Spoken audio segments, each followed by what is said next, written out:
समय D4 जनशताब्दी में सफ़र कर रहा हूँ। आज जनशताब्दी ट्रेन 3:10 पर जो निजामुद्दीन चली है, वहाँ 6 घंटे हो चुके हैं, अभी रेवाड़ी तक नहीं पहुँच सकी है। भारत रेलवे के इतिहास में पहली बार ऐसा होने जा रहा है कि यहाँ के जनता, यहाँ के यात्री, गर्मी में बच्चे परेशान हैं। अभी सूचना मिली है इस ट्रेन को दिल्ली वापस भेजा जा रहा है, जबकि ये भारत के इतिहास में, रेलवे के इतिहास में प्रभु जी, जो सुरेश प्रभु जी रेल मंत्री जी हैं, उनके इतिहास में ये पहली बार हो रहा है। मैं पिछले 2 घंटे से बराबर फेसबुक और सोशल मीडिया पर अपडेट भेज रहा हूँ और जहाँ तक मेरी उम्मीद है कि ये मैसेज मेरा AKP न्यूज़ का रेल मंत्री तक पहुँच चुका होगा। आप देख रहे हैं आज के प्रहरी, हर खबर पर नजर है गहरी, हम हैं आज के प्रहरी। धन्यवाद। जी, आपका सुनाओ। आप कहाँ से आज बैठे थे ट्रेन पे? दिल्ली से। कहाँ जाना था? कैसा आपको लग रहा है जो ट्रेन अचानक कैंसिल कर दी गई है?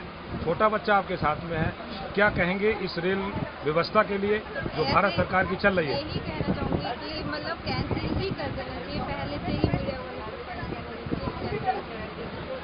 आप क्या कहेंगे? राजेंद्र चौधरी। कहाँ से आए हैं? निजामुद्दीन, दिल्ली से। कहाँ जाना था आप? खाटू श्याम, रिंगल।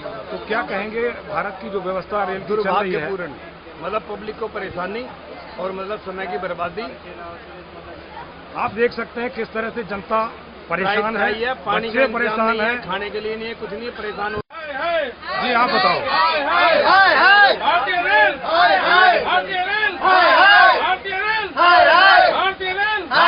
ये यात्री किस तरह परेशान है, छोटे छोटे बच्चे परेशान हैं। जिन लोगों को खाटू श्याम जाना था, जिन लोगों ने अजमेर शरीफ जाना था, कुछ लोग यहाँ तक कि बिहार से चल के अजमेर शरीफ के लिए जाने वाले थे, बीच में ही अटक गए हैं। उनको कई घंटे यहाँ इंतजार करना पड़ा। पहले दिल्ली से ट्रेन चली, गुड़गांव में 2 घंटे खड़ा कर दिया गया। इसके बाद में एक छोटे से स्टेशन पे, यहाँ पर ना ही किसी प्रकार की कोई व्यवस्था है। यहाँ तक कि इस छोटे से स्टेशन पे, स्टेशन का नाम बता सकते हैं?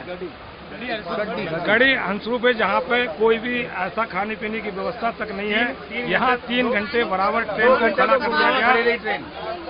क्या कहेंगे आप? सर, पानी तक पीने के लिए नहीं मिल रहा है। यहाँ पे बहुत परेशान हो रखे हैं हम लोग। यहाँ से छोटे छोटे बच्चे को लेकर परेशान हो रखे हैं। वहाँ जाते हैं तो कुछ उनको बोल ही नहीं पाते हैं। वो कह रहे हैं उससे बात करो, उससे बात करो, किससे बात करें हम? अब वापिस तो ले चलो, वापस तो ले जाएंगे, लेकिन वो हमारा किराया कौन देगा? किराया कौन देगा? जी आप बताएं, आपका शुभ नाम?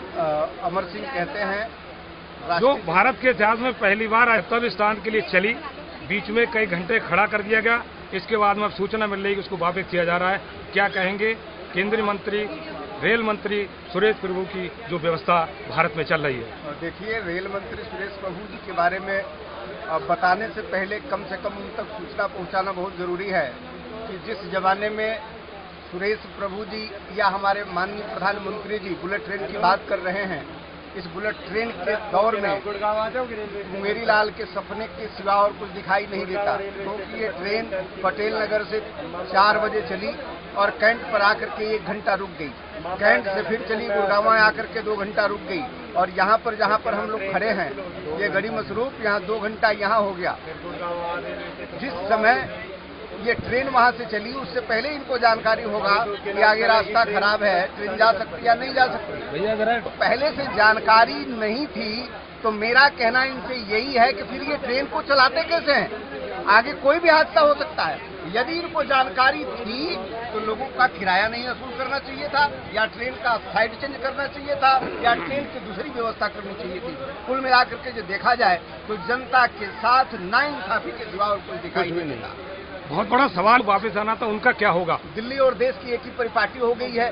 जिस प्रकार से दिल्ली में आड इवन कार को चालू करके साल भर का इंश्योरेंस भरते हैं लोग और 6 महीना चलाएंगे, साल भर का रोड टैक्स भरते हैं और 6 महीना चलाएंगे, सेम यही पोजीशन इस रेल को देख करके दिखाई दे रहा है कि आप किराया तो खाटू श्याम जी का दिए, अजमेर जी का दिए, लेकिन यह ट्रेन यहीं से वापस दिल्ली जा रही है।